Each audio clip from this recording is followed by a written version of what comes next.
बात उपायुक्त माधवी मिश्रा के जनता दरबार में मंगलवार को विभिन्न क्षेत्र से लोग पहुंचे और अपनी अपनी समस्या से उपायुक्त को अवगत कराया। जनता दरबार में शास्त्री नगर धोबाटाड़ के एक बुजुर्ग व्यवसायी ने बताया कि वे टाइल्स और मार्बल का व्यवसाय करते हैं।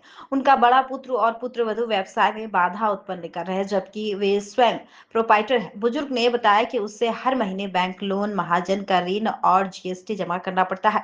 बताया कि विरोध करने पर उनके साथ मारपीट की जाती है। बड़ा पुत्र और पुत्रवधू जबरन दुकान बंद कर देते हैं तथा झूठे मुकदमे में फंसाने की धमकी भी देते हैं। बुजुर्ग ने उपायुक्त से मामले में हस्तक्षेप कर दुकान और गोदाम में रखा माल कहीं और हस्तांतरित कराने में सहयोग प्रदान करने की गुहार लगाई।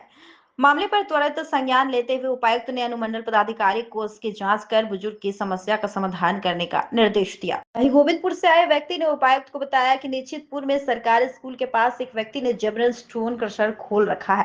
उस क्षेत्र में लगभग 100 एकड़ जमीन पर खेती हो रही है। उन्होंने स्टोन क्रशर को बंद कराने की गुहार लगाई। उपायुक्त ने जिला खनन पदाधिकारी को जांच करने का निर्देश दिया।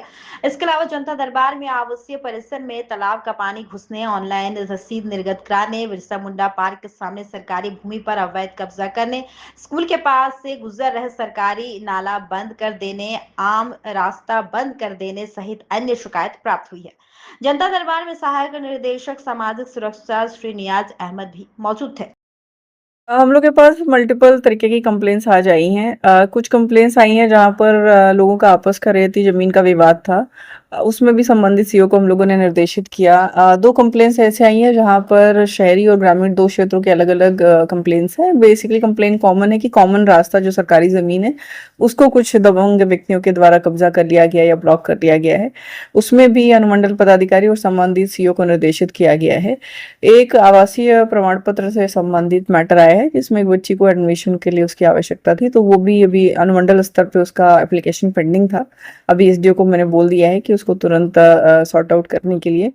एक मैटर म्यूटेशन रिजेक्शन का है जो कोर्ट डीसीएलआर के कोर्ट में पेंडिंग है।